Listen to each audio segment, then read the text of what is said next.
get some sound this time. All right, we're live. So now we'll just check the sound on that, and we'll make sure that everything's going okay. All right, good. My producer's checking as we go to see if we have sound. Everything looks good here. Everything's 5x5 on my meters, so should be streaming nicely to YouTube. It says I have an excellent connection. Everything looks like it's going well. All right. Go back to analytics, and we still have no one in there, but we have one person. So that must be the producer watching it, and we should have some sound. So let's go back to what I was talking about. To boost the legitimacy of Ukraine and Burisma, the Obama administration was involved in the very, very beginning. Okay, they partnered Burisma with a company called USAID. Now, Burisma is very similar to Enron, except they manage the financing of drilling or processing of gas. Gas is absolutely useless unless it is connected to a pipeline. That access is controlled by Burisma. They are resellers that stand in between the producers and the customers. USAID was enlisted to prepare for a new generation of Ukrainian politicians. These new generation had to quietly launder billions in illicit funds from drugs and human trafficking through the shells and nonprofits, as well as taxpayer loan guarantees that may be needed for low documentation operations. From the U.S.-Ukraine Business Council briefing by Vadim Pozharsky, advisor to the board of directors, Burisma Holdings, Ukraine's largest independent gas producer, 30% market share by gas output volume in 2015 during the Obama administration. Vadim Pozharsky currently serves as an advisor to the board of directors at the Burisma Holdings. He is also in charge of the holdings' overseas expansion. Prior to that, he worked for 4 years in the public sector, inter alia, on positions of the head of International Relations Department at the Ministry of Ecology and Natural Resources of Ukraine and the deputy head of the State Environmental Investment Agency of Ukraine. Now, during those engagements, Vadim extensively cooperated with international organizations. He led all the negotiations on the restoration of Ukraine's status in the Kyoto Protocol. From 2010 until 2014, Mr. Pozharsky was the Global Environment Facility, that's the GEF, focal point in Ukraine. Now, this guy knew everything that was going on. He was directly involved in the international negotiations. He knew all the money coming in. He knew all the money going out. He knew all the players. And he knew Barack Obama, and he knew Hillary Clinton, and he knew John Kerry. Burisma Geothermal is a new branch of Burisma Holdings. It is a 100% owned subsidiary that specializes in geothermal energy development and electricity production from renewable and environmentally friendly energy sources in Europe. Burisma Holdings has purchased equipment and technologies from such USA companies as Halliburton and Caterpillar. That's this guy. He is completely involved in that process. Several U.S. government agencies were tapped to provide financial assistance to Ukraine, and President Trump is absolutely correct to ask harder questions, as there is no inspector general assigned to Ukraine to track that spending for legitimacy. We don't have one. Remember the legacy of corruption in Ukraine, and Trump has a duty to see if he can trust a brand new leader in Zelensky, who was never a politician. William B. Taylor is the executive vice president at the U.S. Institute of Peace. Earlier, he was the special coordinator for Middle East transactions in the U.S. State Department. See how incestuous this all is, how it all ties together? U.S. Ambassador to Ukraine from 2006 to 2009. Ambassador Taylor became charge d'affaires ad interim for Ukraine in June of 2019. In picking through some of the other names in the membership of the American Academy of Diplomacy, which includes Taylor, they are, let's see if you know these names. Madeleine Albright, Hillary Clinton, John Huntsman Jr., John Kerry, Victoria Nuland, Thomas Pickering, Susan Rice, Wendy Sherman, Strobe Talbot, and even Kent Volker. All of these people are in the membership of the American Academy of Diplomacy. So you see how connected all this stuff is with the Ukrainian laundering of money. William Taylor, as part of the U.S. Institute of Peace, not only was USAID a deeper partner in Ukraine, but Google is also. USAID was and is a sponsor of RADA and the USAID program that launched in November of 2013 collectively, took to the streets in Ukraine for what is known as the Revolution of Dignity, coordinating with members of parliament and civil society organizations and other international experts. Now, you remember that President Trump mentioned a company called CrowdStrike in the phone call. You remember this, right? CrowdStrike was actually hired by Perkins Coie. Perkins Coie, you remember who Perkins Coie was? They were the law firm of record for the DNC, and they hired Fusion GPS, and they created that crap they called the dossier. Trump has noted that CrowdStrike also may have operated out of Ukraine. That clues point to CrowdStrike was part of the foreign interference into our 2016 elections. It should be noted that an independent group of journalists based in Britain is seeking a UK report of Russian-Ukraine interference in their British election. As a matter of fact, CrowdStrike has an office in London. So, now, with all this political power and all these international resumes, how was it that Russia was allowed to annex Crimea and invade Ukraine in the first place? Where was Taylor? Where was Victoria Nuland? Where was John Kerry? Where was Susan Rice? Where was Barack Obama? Too busy with the Iran nuclear deal, it seems. The United States needed Russia's cooperation with the Iran nuclear deal, so Obama did not grant the request of Ukraine for military aid other than to ship MREs and blankets. Congress, might as well read that, Democrats, never complained until President Trump was in a phone call and approved the eventual shipment of real military aid in the form of weapons. So, now, back to the beginning so you can see this. Where does Eric CIA Rammella fit in? Where does the whistleblower fit in? Seems he was, and it may still be, the Ukraine expert assigned to Vice President Biden, who was assigned by Obama to be leader of the envoy for all things Ukraine. At least 6 emails obtained from FOIA list the CIA Rammella Eric in the email chain. Others include Victoria Nuland, George Kent, Kathleen Kavalek. There are other names in the email discussed, dated June 2016. It is a larger operation that has a genesis in Ukraine.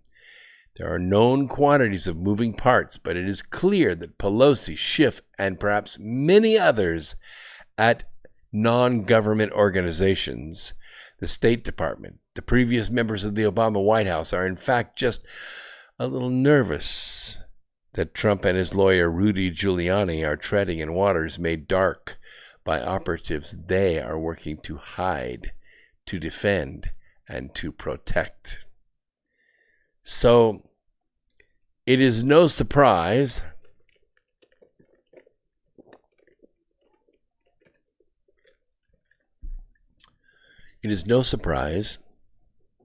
when we learn that there was a gigantic Ukrainian bribery bust this last week. Ukrainian officials on Saturday of this last week said they were offered $5 million in bribes to end a probe into Burisma's founder, but said there was no connection to former board member Hunter Biden, whose father is running for the U.S. presidency. And it's kind of interesting that they say that because, as far as we know, Hunter Biden is still on the board of Burisma. Plastic bags filled with U.S. dollar banknotes were seized by the National Anti-Corruption Bureau of Ukraine. Burisma was thrust into the global spotlight last year in the impeachment inquiry into whether U.S. President Donald Trump improperly pressured Kiev into opening a case against his rival for the November election race. Artem Sitnik, head of Ukraine's National Anti-Corruption Bureau, said 3 people had been arrested and detained, including one current and former tax official, over the bribe offer. The money was the largest cash bribe ever seized in the country.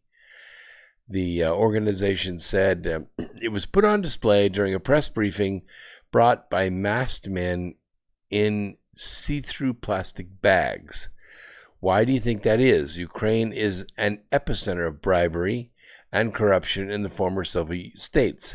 The reason is that it takes a cash bribe of this size to cover one of the largest financial crimes in history from affecting the Democrats from criminal prosecution in an election year. Burisma said in a statement it had nothing to do with the matter. It did not respond to requests for comment from the company's founder, Mykola Zlochevsky. Let's put an end to this once and for all. Biden Jr. and Biden Sr. do not appear in this particular proceeding. Nazar Kolodinsky, head of anti-corruption investigations at the prosecution service, said last Saturday. The bribe related to a case embezzling state money given to a bank. Officials said some $5 million was offered to anti-corruption officials, and a further $1 million was intended for an official acting as a middleman, Sitnik said. The suspects were in a hurry to pay the bribe because they wanted to end the case against Zlochevsky in time for his birthday on Sunday, to close the criminal proceedings and ensure the return of Mr. Zlochevsky to Ukraine, he said. The country's former prosecutor general told Reuters in June that an audit he commissioned while in office of thousands of old case files had found no evidence of wrongdoing by Hunter Biden while he worked for Burisma. Hunter Biden joined Burisma in 2014, one of several high-profile names to join what the private company said was an attempt to strengthen corporate governance. I don't know what Hunter knows about corporate governance, but governance. His role has been attacked as corrupt without evidence by Trump and congressional Republicans in Washington. But everybody knows this is just a buy-off. This is just a payment for access to the vice president so they can have access to Capitol. All right, we still don't know what's going on with YouTube. For some reason, we are streaming live. I am seeing it recording over here, but we have nobody watching on YouTube, which is kind of strange, with 7,000 subscribers and 60% of them having their notifications turned on. Somehow YouTube has completely cut off our broadcast tonight. So this is very interesting to me, very frustrating to me, that they would take a fine program like this and prevent us from going out, prevent us from reaching our audience. It doesn't matter. We will persevere. Karma is what it is, and we'll put out the good vibrations and the truth, and then we'll see where it goes from there. Meanwhile, in Seattle, wow. What is the name of that country? It's Spaz? Is it the country of Spaz? Oh, it was the company of Chaz. I see, yes. And then now it's the company of crap. Oh, Chop. I see. I was reading it wrong there.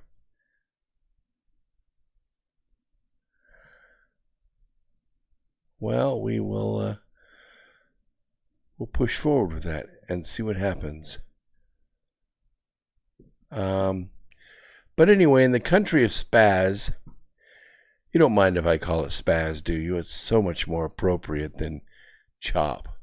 Chop doesn't make any sense to me. I mean, I don't even know how to get there.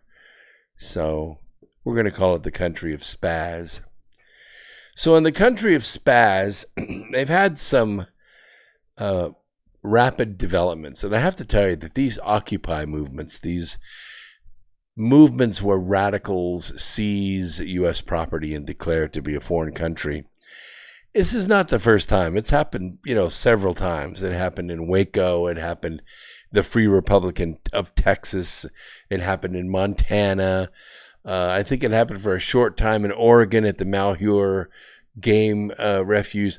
I have to tell you, in all those times except one, which was the Free Republic of Texas, it didn't end well.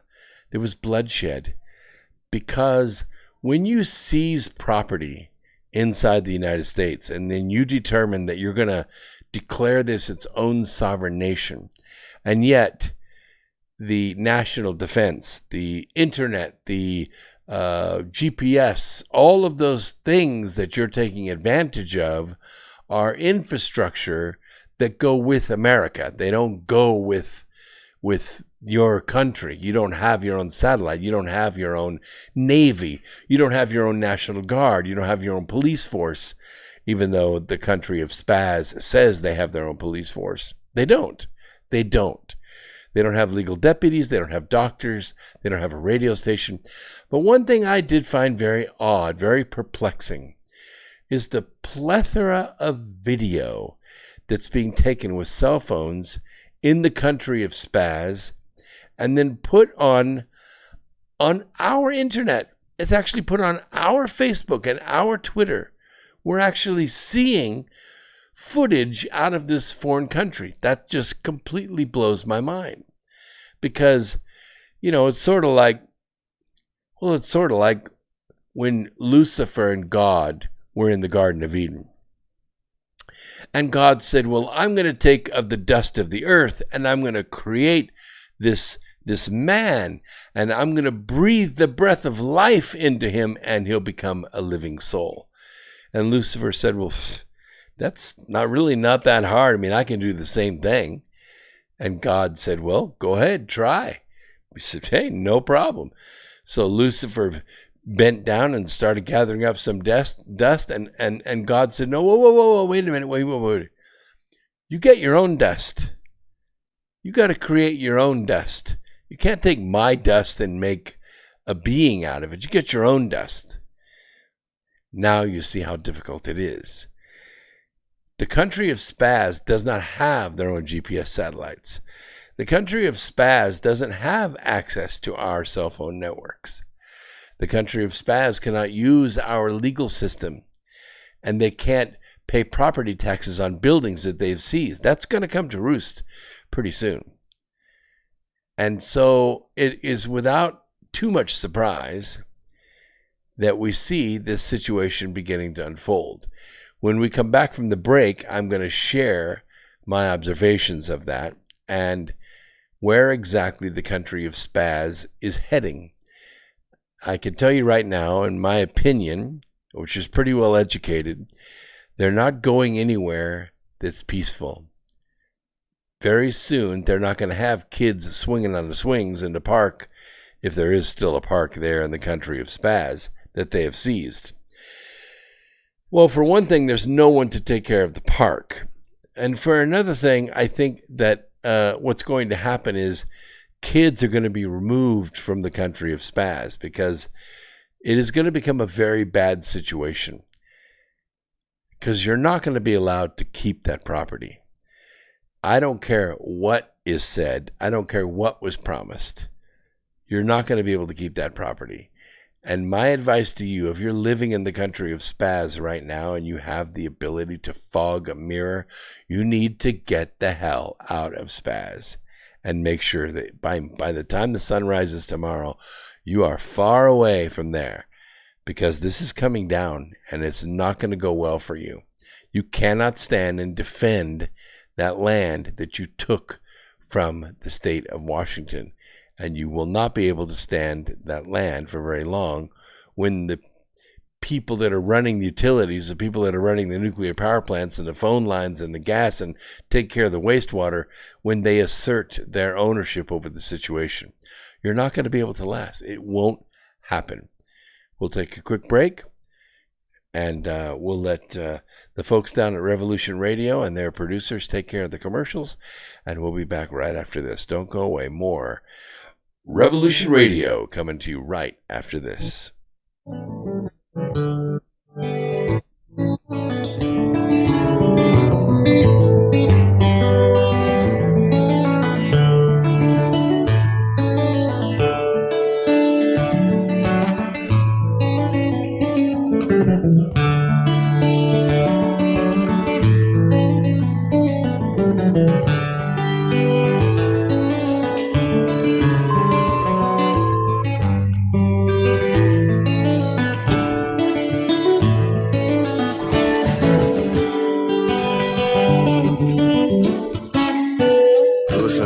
Radio at freedomslips.com. And we'll be right back after this message.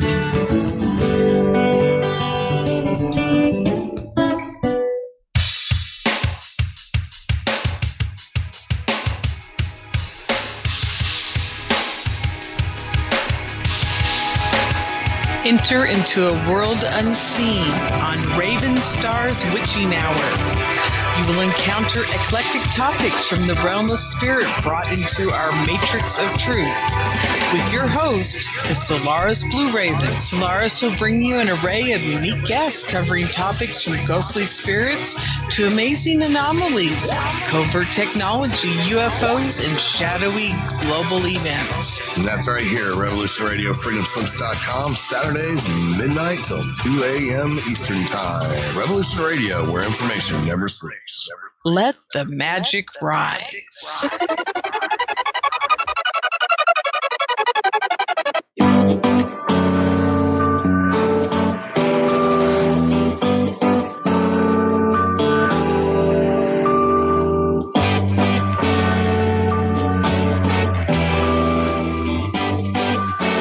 A narco-syndicalist commune. We take it in turns to act as a sort of executive officer for the week. Yes. But all the decisions of that officer have to be ratified at a special bi-weekly meeting. Yes, I see. By a simple majority in the case of purely internal affairs. Be quiet. But by a 2/3 majority in the case of more... Be quiet. I order you to be quiet. Look, you stupid bastard, you've got no arms left. Yes, I have. Look. It's just a flesh wound. I don't believe I've seen such a display of courage, skill, nerve, grace, and stupidity. I'll do you for that. You what? Come here. What are you going to do, bleed on me? I'm invincible.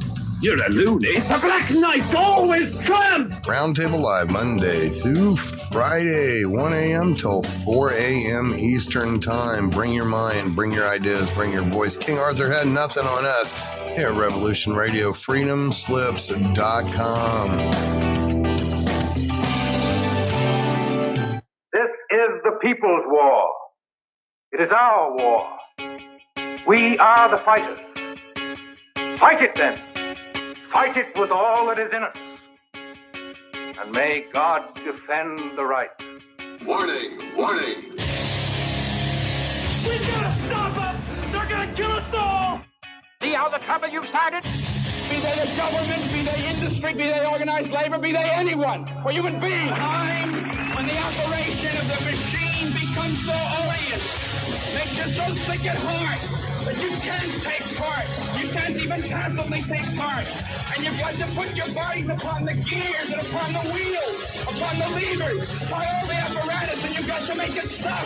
And you've got to indicate to the people who run it, to the people who own it, that unless you're free, the machine will be prevented from working at all. Revolution Radio at freedomslips.com, the #1 listener-supported talk radio station, throwing ourselves upon the gears of the machine. Revolution Radio, where information never sleeps. You called down the thunder, well now you got it. Right, you tell them I'm coming, and hell's coming with me, you hear? Hell's coming with me! Revolution Radio.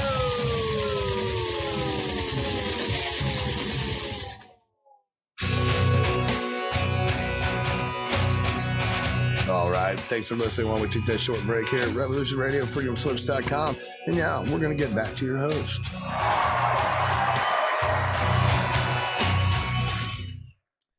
All right. Thanks very much for being out there and for listening here on Revolution Radio. I am the voice of the revolution against the deep state, not the revolution that you're seeing on TV.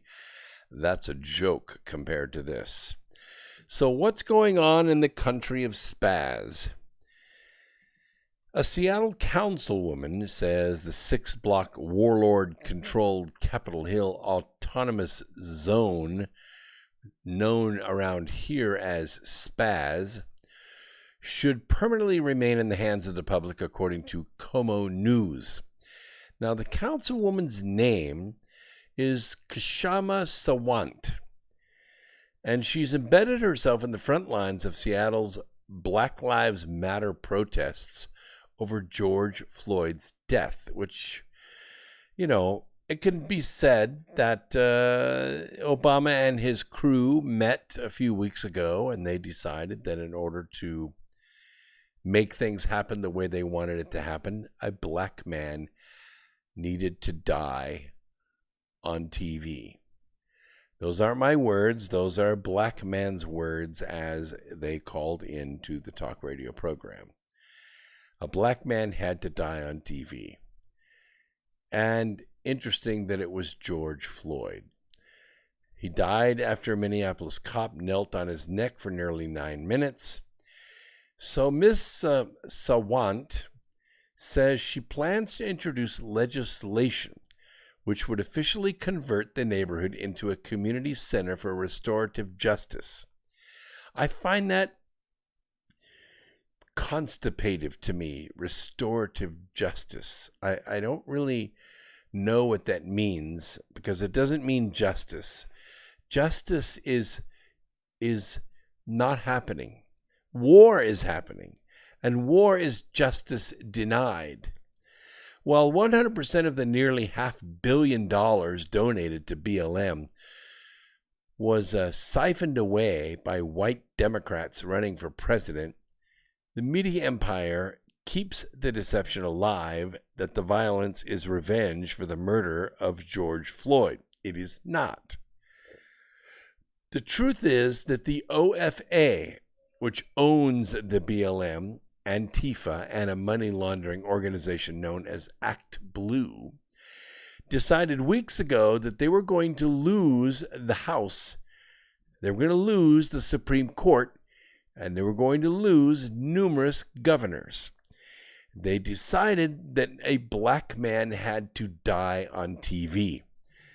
And the OFA, that's Barack Obama's Organization for Action, will do anything, they will say anything, and they will kill anyone it takes to recover control of the American government. Sawant is a de facto member of the terrorist organization OFA and says that their movement needs to urgently ensure East Precinct is not handed back over to police, but is turned over permanently into what she calls community control. We call it the mob of spaz. My office, she said, is bringing legislation to convert East Precinct into a community center, blah, blah, blah. So Tuesday evening, Sawant opened the doors to City Hall, aiding and abetting over 1,000 armed protesters inside who loudly demanded that Seattle defund the police department and ban the use of chemicals such as tear gas. The protesters also called for the immediate resignation of Mayor Jenny Durkin. The Seattle Police Department are currently working to broker a deal with protesters who have controlled Spaz since Tuesday after clashing with police over the weekend. In less than a week, Seattle Police Chief Carmen Best says crime has already spiked 300%. Rapes, robberies, all sorts of violent acts have been occurring in the area, and we're not able to get to the victims, according to the armed barricades that are in place between the enemy and the country. Meanwhile, someone sent in food to support the armed insurrection, and unexpectedly, Seattle's homeless people ended up stealing the food sent in to support the country of Spaz. And needless to say, President Trump is not amused by any of this. In fact, he is warning that if local officials do not shut down Spaz, he will do it himself. President Trump issued a demand for Democratic-controlled Seattle to be brought back under order immediately as Antifa anarchists claim control of a 6-block zone and a police station. Radical left governor of Washington, Jay Inslee, and the mayor of Seattle are being taunted and played at a level our great country has never seen before, Trump said. Take back your city now. If you don't do it, I will. I don't know how that's going to be possible. That's a difficult thing to do if the governor does not actually make a call for insurrection support. I don't know how the president can do it. Now, the president can issue a proclamation of dispersal. He could say, I hereby order you to disperse, and give a time limit. And if they, in that time limit, don't make a move like they're going to disperse, then, according to the Constitution, he can invoke the Insurrection Act. Sawant is trying to take credit for making this happen, and she may be very sorry that she's done that. This is treason, and it's a direct assault on the sovereignty of the United States from within. Some of her voters don't feel the same. I've always been your supporter, but this is an insane criminal act. No one has elected those people. This is a coup done by thugs who created anarchy and chaos and who are terrorizing many people who live there. Why don't you offer up your $900,000 house in Leshy as a community center, since you care about the movement so much? People of Oregon have a short memory. By the way, I do apologize to the YouTube room. I have no idea why there's nobody in there, nobody watching, and nobody in the chat room. I've never seen anything like this in all my years at YouTube. So this is the worst blockade of a broadcast that I have ever seen. I've seen it shadow banned before. I've seen that. I've seen recordings be made and then not, very publicized or demonetized or whatever. But I've never actually seen a YouTube channel shut off. Never. Not ever. Especially since we don't really use profanity here. We don't talk about profane things. We talk about things that are in the news that everybody needs to know. All of those taken into custody were acquitted in a trial in another state. If you recall, this happened in Oregon. Ammon Bundy and his team took over a vacant game preserve in Harney County a few years back. Governor Brown sent in SWAT, and they assassinated Lavoy Finicum in cold blood when he was unarmed with his hands in the air. They attempted to kill 5 other people, including a minor female, by filling Lavoy's trucks truck with holes after they forced it off the road in an armed ambush. All of those taken into custody were acquitted in a trial in another state. Governor Kate Brown is still at large for the premeditated murder of Lavoy Finicum. There has been zero public demand for her prosecution.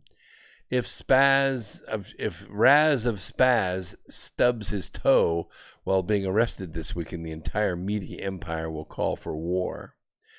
What will happen is that the president will issue this proclamation to disperse. He'll put a time limit on it, reasonable, like 2 hours. You need to show me that at least you're making some moves to get the hell out of there. He will then tell them what they are facing. According to the NDAA, they can be detained indefinitely. They can be charged with acts of sedition, kidnapping, wanton endangerment. If they do not disperse or come out and say something like, "come and take it," then the Insurrection Act will be invoked, and this will be followed by some very swift actions, which I'm sure they do not want to see. First of all communications will be blanked and the power will go out. Then troops will drop in and surround the 6-block region. That won't take long. Helicopters, buses, and transport vehicles will arrive to package and ship the invaders.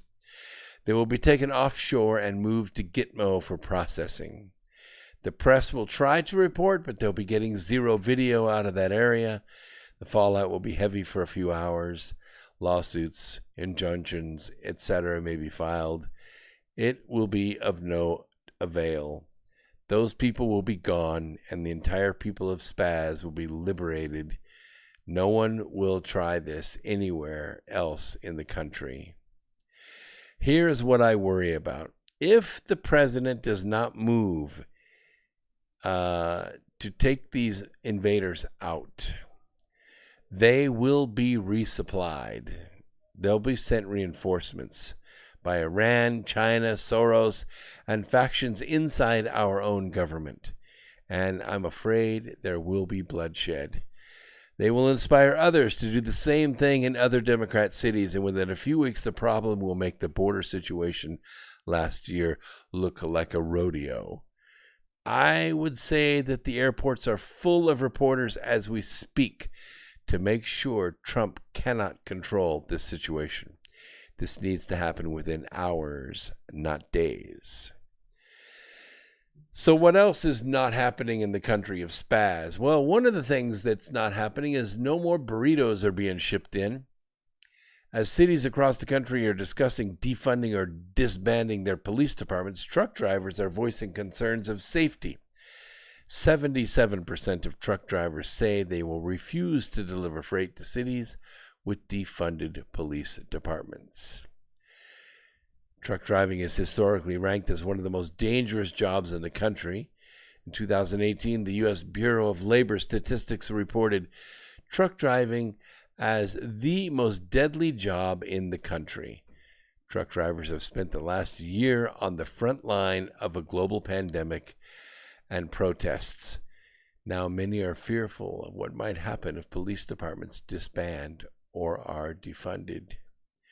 Truck drivers have been voicing their concerns on the CDL Life app.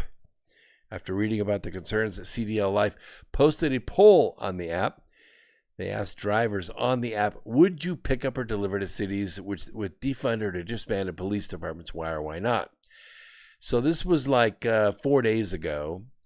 And they said they've had over 1,283 respondents, and 79% of them are refusing loads to cities with disbanded or defunded police departments. And here's some of the reasons. I wrote some of them down. Quote, if something was to happen, and you have to take matters into your own hands, and then you risk being prosecuted for protecting yourself.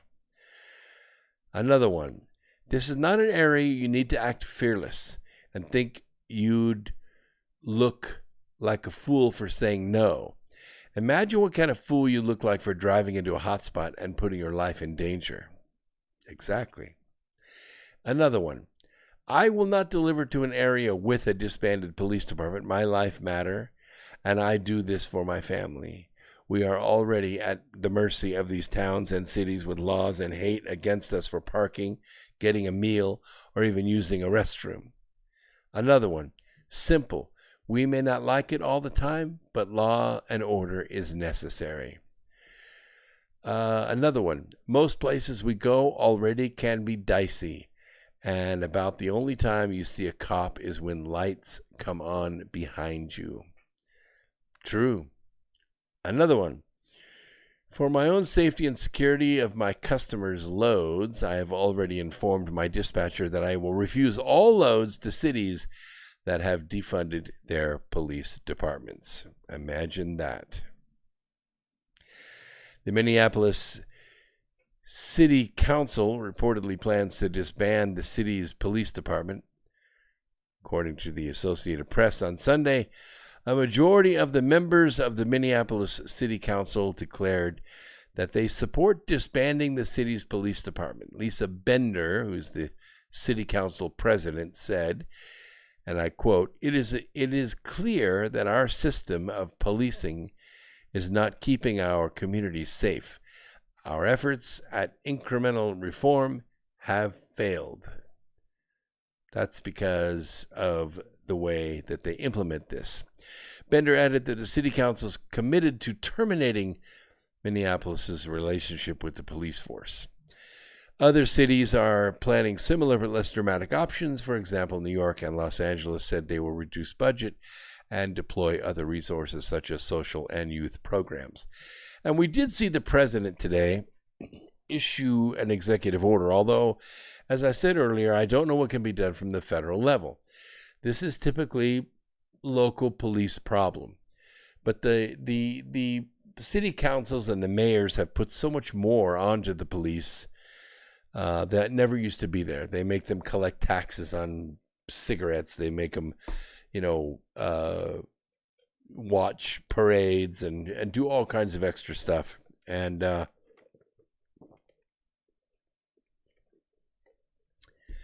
these police are not able to do what we really want them to do, which is keep our community safe. Yes, they could write traffic tickets. I'm fine with that if traffic gets out of craziness, and handle traffic accidents. That's fine. But what about fighting crime? What about going through the neighborhoods and catching robbers and rapists and assaults and all that stuff? The police should be there for that. And then there are issues like what happened in Atlanta. Atlanta was completely preventable. Absolutely, completely preventable. All that needed to be done there to keep this man from being assaulted in the first place by the police is to preemptively burn the Wendy's down. That's what should have been done. As soon as he was noticed sleeping in the driveway, what they should have done is just let everybody go home and burn the Wendy's to the ground. And see, then the fire department would have come and all that noise probably would have woke him up. He would have put the keys in ignition, started his vehicle, and driven home, and nothing would have ever happened to him. See, nothing. So that's probably what needed to be done. And it makes about as much sense as what actually really happened, right? Oh, goodness. Let's go overseas a little bit. I want to talk about Poland. I like Poland. I think the Polish people are cool. I think they have a very good national outlook on things, and I like the way they support our president. Poland's president compared LGBT ideology to communist doctrine in a campaign speech a few days ago, as LGBT rights become a hotly debated issue ahead of a June 28th presidential election in this staunchly Catholic country. Now, President, it's Andrzej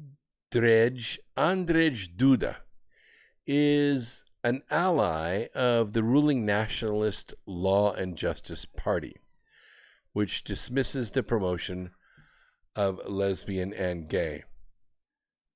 I'm sorry, I am streaming. There's my live stream right there. I'm watching it on YouTube. Yeah, well, it's one of those times when YouTube has completely blocked my channel. So I've never actually seen this happen. Been live on YouTube for many, many years, and this is the first time a complete stream has been blocked. But I assure you, we are streaming live on YouTube with... Yeah, how about that? Well, we'll just see what happens at the end of the show. We'll see if it records, because it is streaming right now, and my stream health is excellent. On Wednesday, Duda introduced a family card of election proposals, including a vow to not allow gay companies to marry or adopt children and to ban teaching about LGBT issues in schools. My parents' generation to 40 years fought to eliminate communist ideology from schools so it couldn't be forced on children. So youth, children, soldiers, and youth organizations couldn't be indoctrinated, Duda told a rally in the southwestern town of Bergec. They didn't fight for this so that a new ideology would appear that is even more destructive. Opposition candidates and LGBT rights groups condemned Duda's speech. Love does not exclude a Polish rights group, told Reuters. Duda's proposals were similar to the Russian government's decision to ban homosexual propaganda. The left's presidential candidate Robert Biedroń, the first Polish politician to openly identify as gay, called on Duda to be done with this hatred in a tweet posted after the speech. Poland is a former satellite state of the Soviet Union and was the first country to shed communism in the region in 1989. What is that telling me? One day ago, that's the last video, no live stream. Well, all I can tell you is that YouTube is receiving it, and it is streaming live, and my stream health is good. I can't help that. I can't help that. If YouTube is blocking it, there's nothing I can do about it. All we can do is do our best here. We will do our best, and we will continue to spread the truth, record the truth, and we'll do our best to put it out. If YouTube doesn't want to let anyone see it, that is not my issue. So I'm going to give you a refresher on the new American Civil War. I've never actually seen this happen, by the way, just for the record, because you're listening on Revolution Radio. This is not a terrifically controversial program. America Free Radio is about America, about American ideals, and about truth, justice, in the American way, more or less. And we do our best to create high-quality content and spread it and tell it to our listening audience. I have close to 7,000 subscribers. That's not a huge amount because we have been shadow banned for years. We do manage to overcome it. We add a couple of hundred subscribers every single month, and we have for a long, long time. But to openly block a broadcast from reaching an audience is disingenuous, and I'm openly telling you my protest against this. Revolution Radio does a fine job at letting our content go out, letting our listening audience hear it. It is a shame to me and an embarrassment to me and to my country that YouTube would block my free speech to my subscribers. They're not your subscribers. They're my subscribers. And they have the right to hear this broadcast. So please, whoever is at YouTube, take your foot off of my neck and let me breathe. America is in the midst of a new cultural civil war that for years has been brewing under the surface as left-wing academics breed aggressively woke children, now permeating throughout the nation's mainstream institutions. Since the killing of George Floyd at the knees of Minneapolis police officer sparked the worst outbreak of civil unrest in decades, protests that grew out of demanding justice for Floyd morphed into a dark operation to fundamentally transform the nation's psyche convincing the people of their own inherent evil from ancestral wrongs. The radical left has offered Americans a binary choice in a false dichotomy between total submission or unrelenting exile, with those opposed to the new woke world order cast out of society as unrepentant racists, refusing to atone for past generations' sins. No justice, no peace. Silence is violence. You're either with us or against us. There is no middle ground. Which side of history are you on? And on and on and on. And of course, in reality, this war is no longer one of a fringe left movement, but a central tenet of our global media empire, of what it means to make progress. They define America, its flag and its people, as an irredeemable racist society that was built for the sole purpose to oppress minorities. It has never been great. Anyone who thinks otherwise is as guilty as the slaveholders who lived more than 150 years ago. I'm asking you, Earth explorers, open your eyes. The global syndicate is using the same methodology it has used for thousands of years.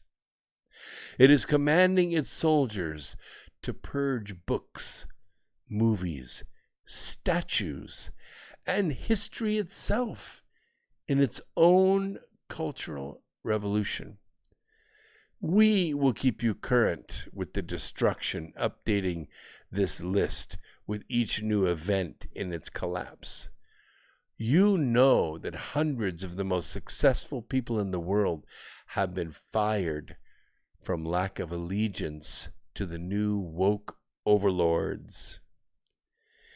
The only people who can remain free are those who listen to programs like this one.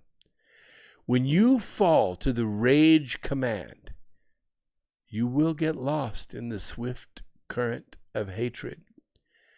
No matter how well educated you are or how intelligent you think you are, once you believe this war is about race, you will be lost. So stop and think. If you are white, you are being used. And if you're black, you're being used. You mean absolutely nothing, less than nothing to the global syndicate. You only think that you matter. The only thing that matters to the global syndicate is that you hate. That is it. Once you begin to hate, you belong to Lucifer. The only answer is love. The only answer is listening to your heart and not to your gut. If you are tempted to violence, you are already in the wrong place, because that is not what we do here. If you believe the world owes you a living, you are in the wrong place. If you believe that your life condition is a direct result of the color of your skin, you are in the wrong place. Come home. Please come home to America. Join hands and tell the syndicate you will not hate. People think, Luke Skywalker defeated Darth Vader out of rage and hatred. He didn't. He didn't. He defeated Darth Vader out of love for his sister. It was love that allowed him to be victorious over the dark side. If you must, think of the global syndicate as the dark side, and you'll have it figured out. You'll have it figured out. In the meantime, I want to talk a little bit about asteroid mining. Many people have thought about it from time to time. I did a lot when I was a little kid. And I was so compelled to write this book. I've been wanting to write it for a number of years, but I was busy writing the Birth Trilogy and Charm of Favor, which, by the way, it's kind of nice to have books in the Birth Trilogy setting records. Birth Volume 1 is again a bestseller on Amazon. It's now in the top 100 again. And here's a landmark that Volume 3 of the Birth Trilogy has inspired for me. I mean, really, really, I was amazed to see it. I do not know any other book that I've ever looked at on Amazon, not one ever, that's had a 100% 5-star rating. Birth Volume 3 has a 100% 5-star rating. That's a lot. That's very high. I mean, I consider the Birth Trilogy to be a great work. And I consider Volume 3, called The Gathering, to be the best book I've ever written.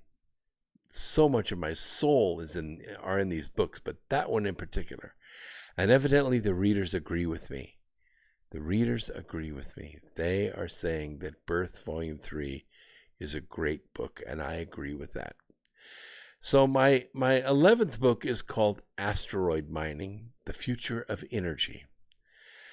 We're going to the moon, and we're going to go to Mars. And before you know it, we're going to be going to the asteroid belt. Space is back. It's back in the news. It's back in our thoughts. It's back in the culture. It's back in business. And the world is going to be better for it. Over the past few years, space exploration has returned to public consciousness in ways not since the first shuttle mission in 1981, or even since Americans, landed on the moon in 1969. The launch of the joint SpaceX-NASA rocket on May 30th is only the latest proof of our renewed interest and revealed much about the future of humans in space.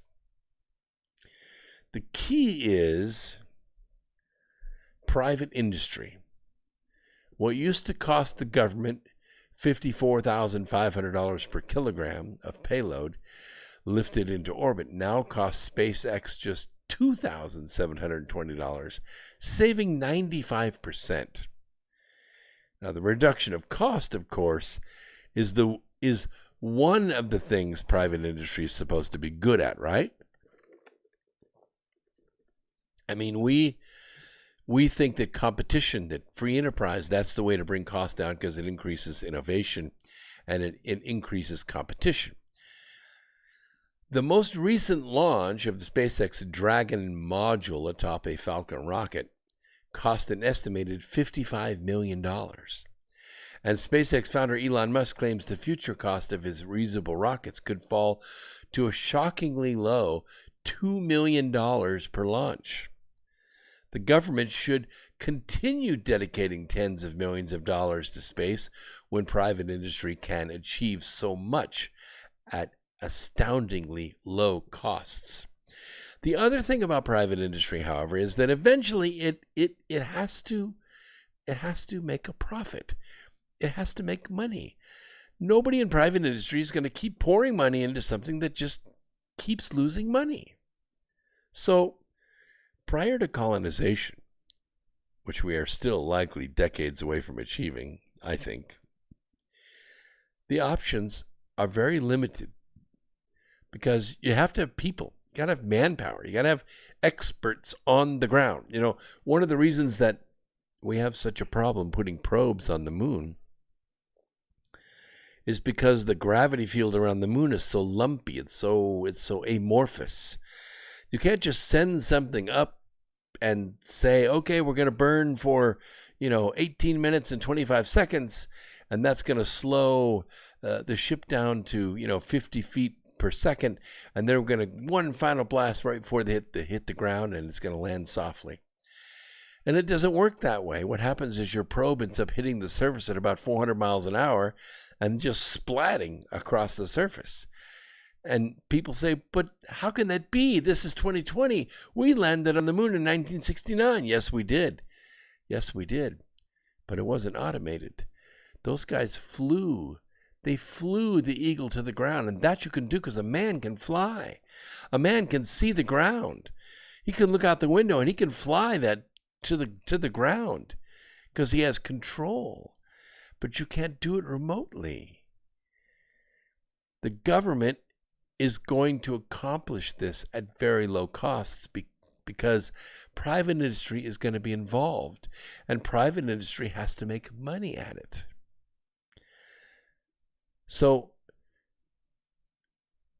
satellite launching and repair, I think, is going to provide some income to some of these countries, carrying out paid experiments for scientists. Maybe tourism. It's possible. It's possible people will pay to go up there and throw up for a few hours and then come back and say, "Oh my God, I'm never doing that again." But the most probable long-term source of income from space, I can tell you right now, because I wrote the book, it's asteroid mining. Asteroid mining is the future gold rush, and it includes the moon. If we go to the moon and we land on the Shackleton crater and we bore into it and we recover helium-3, and that helium-3 is brought back to Earth, and we use it as a fuel cell or a fuel source to make electricity, there's gonna be profit in it. If we're able to establish in orbit or on the surface a lab or a industrial facility that can convert helium-3 into a fuel to feed a fusion reaction, mind you, this will be a fusion reaction that would barely be radioactive. We're not talking about high energy neutrons here. We're talking about high energy protons. That's a big difference, because you can control protons with a charged grid and can use them to accelerate out the back. But if we can accomplish fusion with helium-3, we're now talking about creating a high velocity thrust with a fuel that is more than plentiful, especially in its frozen form.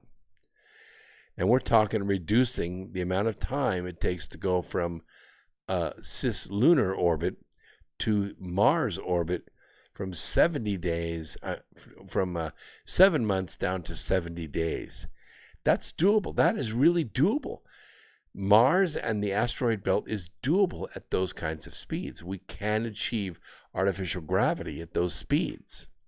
The 1967 Outer Space Treaty actually prohibits nations from claiming territory beyond the Earth. And that's true, but it doesn't say anything about private companies.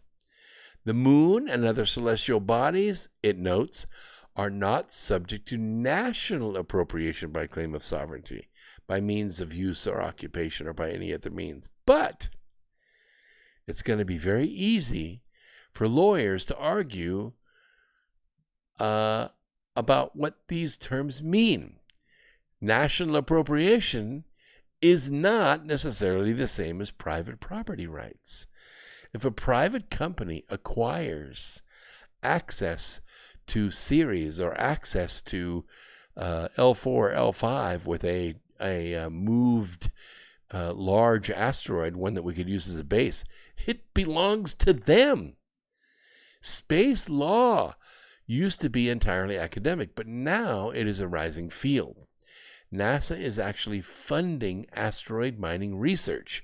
I have spoken with several of the companies that are building equipment specifically for mining asteroids. The Colorado School of Mines, and now has an asteroid mining program of study. Gosh, I was just born too early, wasn't I? I said I wanted to be an asteroid miner when I was in the 8th grade. Well, it ain't going to happen now. But Senator Ted Cruz has predicted that Earth's first trillionaire will be made in space. He got that straight out of my book, because it says that right in the foreword of the book. The growing commercial space sector helped guide the 2015 Space Act through Congress, which included a finders keepers rule that allows American companies to claim the bounty they extract from celestial bodies.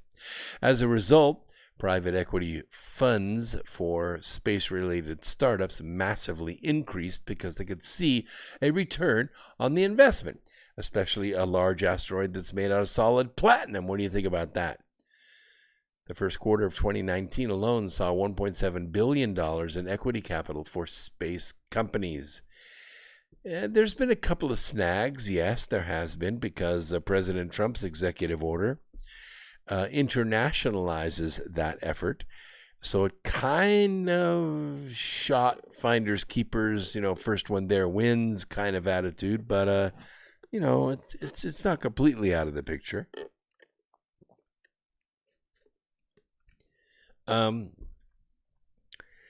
People used to see asteroid mining as a bit of a joke.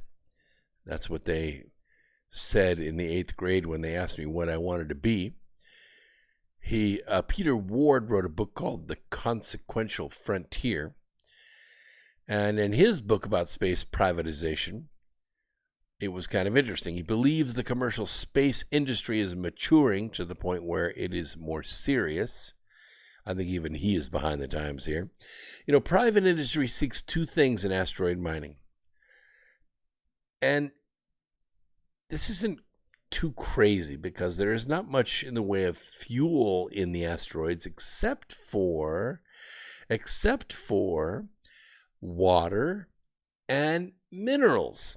Now, the water can be a moneymaker because you can make several kinds of fuel out of large quantities of water with electricity. But it also would be a source of oxygen and water for colonies in space. That's something that would be very, very expensive and difficult to lift from Earth, but very, very easy to obtain in space. So it's not really a moneymaker in right off the bat, but it will be later on. It's needed to make hydrogen fuel for return to Earth at a cost lower than lifting fuel into space. The metals are quite a bit different story. Titanium and aluminum and platinum and gold, all of those things will be so far more valuable than what our Earth economy could handle. It's going to develop its own economy. Asteroids are defined as rocky airless remnants left over from early formation of the solar system, or maybe the degradation of a couple of existing planets in that orbital track. We've already identified 958,628 asteroids. They've been identified. They've been plotted. We know where they are. We know how far they are. We know what their orbit is. We know where they're located. We've mapped them. And by far the largest collection is found in the asteroid belt, the ring of space rubble between Mars and Jupiter. The belt may contain as many as 1.9 million asteroids larger than a kilometer in diameter and many millions of smaller ones. Still, although fewer in number, the near-Earth asteroids are likeliest first targets for mining because they'll be coming into our neighborhood anyway. All we have to do is snag them on the way by. More than 10,000 near-Earth asteroids are known, with 861 measuring more than a kilometer in diameter. And that makes them very interesting. There are three kinds. There's carbonaceous, there's metal, and there's what's known as rocky or silicon or silica-based asteroids. They are rock and metal rather than just metal. And all of these have value, especially the ones that are very large size. Maybe not as large as Ceres, but somewhat smaller than that, 6, 7, 8, 10 kilometers long. You're talking a very, very big rock. But what you could do with a rock like that is you could move it into a gravity well. Gravity wells exist in 5 locations around the Earth relative to the Sun and the Moon on our own orbital plane. L4 and L5 are along the solar plane of Earth, that is to say the pathway Earth takes around the Sun. And L4 and L5 sit out about the distance away from Earth as the Moon is, about 250,000 miles. And what's unique about this gravity well is it creates a stable space, a stable place in space where you could park a large asteroid.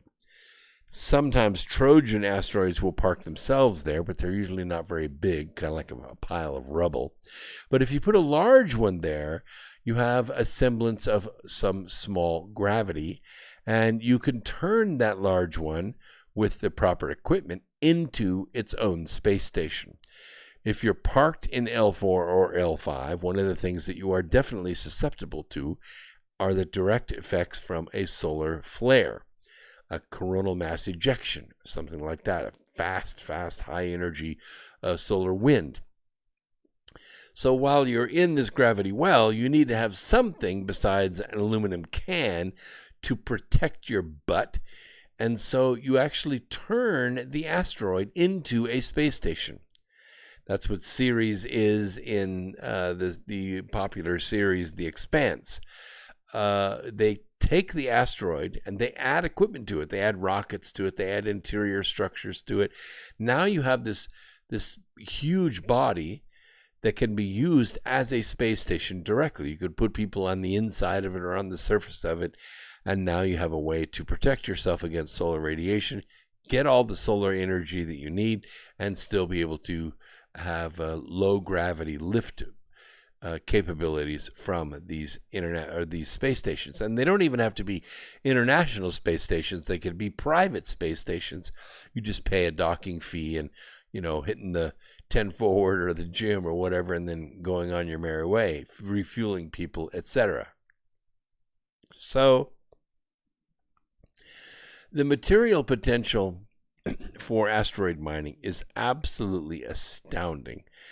Asteroid 1986 DA, for example, it is made of iron, nickel, gold, and platinum. Its estimated value, just this one asteroid, 1986 DA, somewhere between $6 and $7 trillion. The gross national product of an entire nation, okay?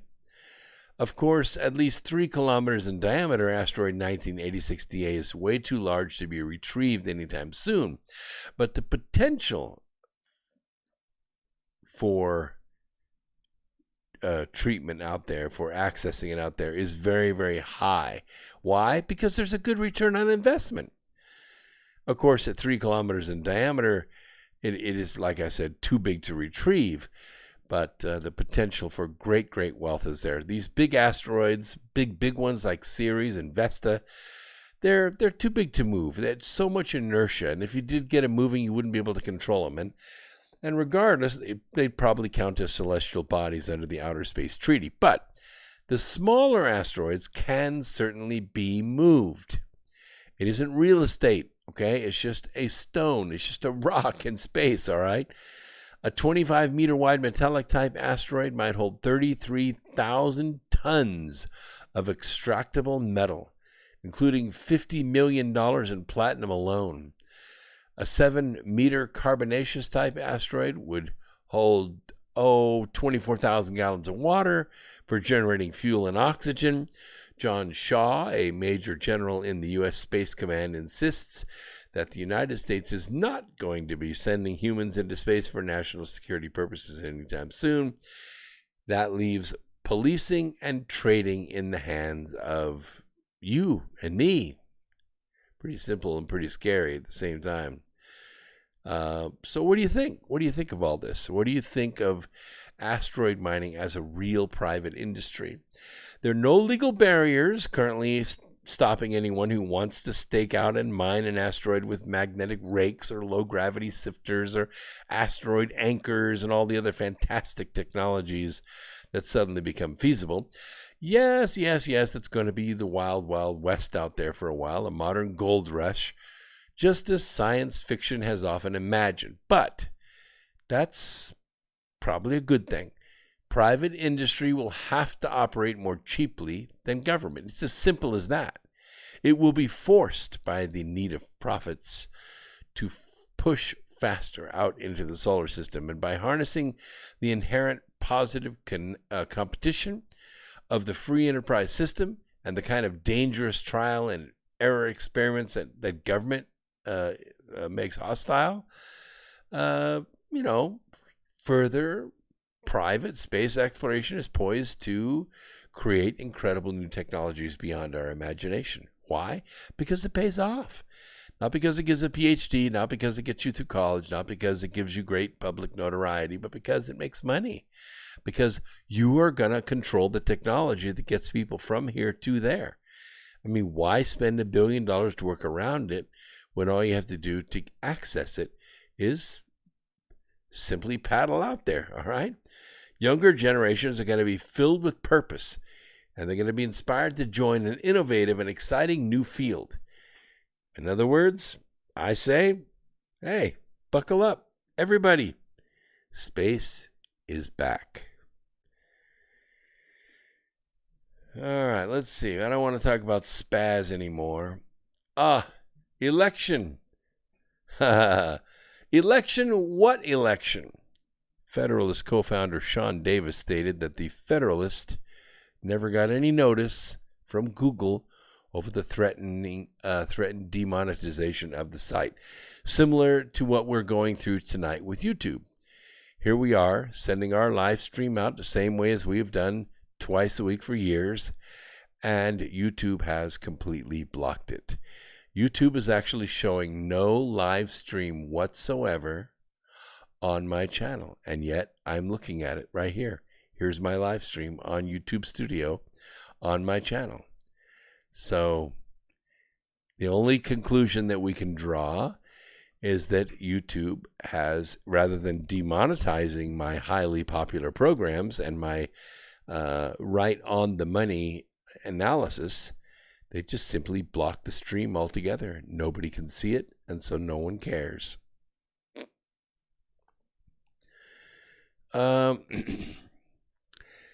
Davis, Sean Davis, who's with the Federalist, he said, we never got any formal notice from Google. We never got any notice from their ad team. We learned about this actually from NBC News, from their reporter, Ms. Fraser, who emailed a general info account at the Federalist. She didn't email me or my partners or my founders saying, hey, we learned from Google that Google demonetized you. What do you think about it? And let's see, where I can see they, at this point where we started reaching out to connections that we have at Google and found out, as it turns out, something was going on there. But it wasn't what NBC or Ms. Fraser had said. In fact, it looked like NBC, the network that coddled Harvey Weinstein and Matt Lauer, by the way, had partnered with a foreign left-wing group in Europe to go after us and to use Google to go after us. Very interesting indeed. He says, I can assure you they will be back. We are back in Google's good graces. But this is a pretty terrifying example of the power that you have between the unholy union of corrupt media and monopolistic tech oligarchs. America was founded on home-cooked meals. There's hardly a conservative kitchen that has not been assaulted and raided, having their cupboards laid bare by the global media empire. We have watched powerlessly from the family room while the syndicate has put a knee in the middle of the back of American politics. We witnessed the death of the syndicate's Republican Party while Donald Trump forced 45 of the most powerful officers in history to resign or stop running for re-election. At least one even died within hours of his resignation. We have seen the Democrat Party make catastrophic mistakes day after day without so much as a wiggle in their polls as the media empire controls the reporting. Rape, pedophilia, embezzlement, fraud, and insider trading violations large enough to make tens of millions in illegal profits have passed through the press rooms of the media giants. Only the small independent news sources reported on it, and the airwaves were expunged within minutes. This, Earth Explorers, is called meddling in an election. This was designed thousands of years ago, crafted to near perfection by the Nazis. The propaganda ministry was organized into 7 departments: administration and legal, mass rallies, public health, youth, and radio, and race. national and foreign press, films and film censorship, art, music, and theater, and protection against counter-propaganda, both foreign and domestic. It's like a Joseph Goebbels style of leadership was tempestuous and unpredictable. He would suddenly change direction and shift his support between senior associates. He was a difficult boss, and he liked to berate his staff in public. Goebbels was very successful at his job. However, Life magazine wrote in 1938 that personally he likes nobody. And he runs the most efficient Nazi department.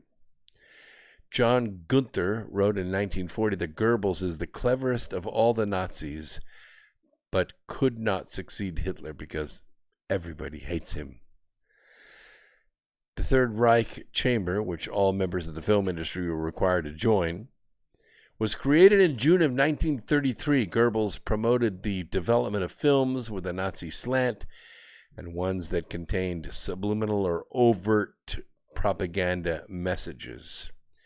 Under the auspices of the Reich Chamber of Culture, created in September, Goebbels aided additional subchambers for the fields of broadcasting, fine arts, literature, music, the press, and the theater. It's exactly what's going on today. In this way, anyone who views views contrary to the regime could be excluded from working in their chosen field and thus silenced, just as we are tonight. We'll see you Sunday night on America Free Radio, right here on YouTube Live. This is Brooks Agnew saying, peace, Earth Explorers.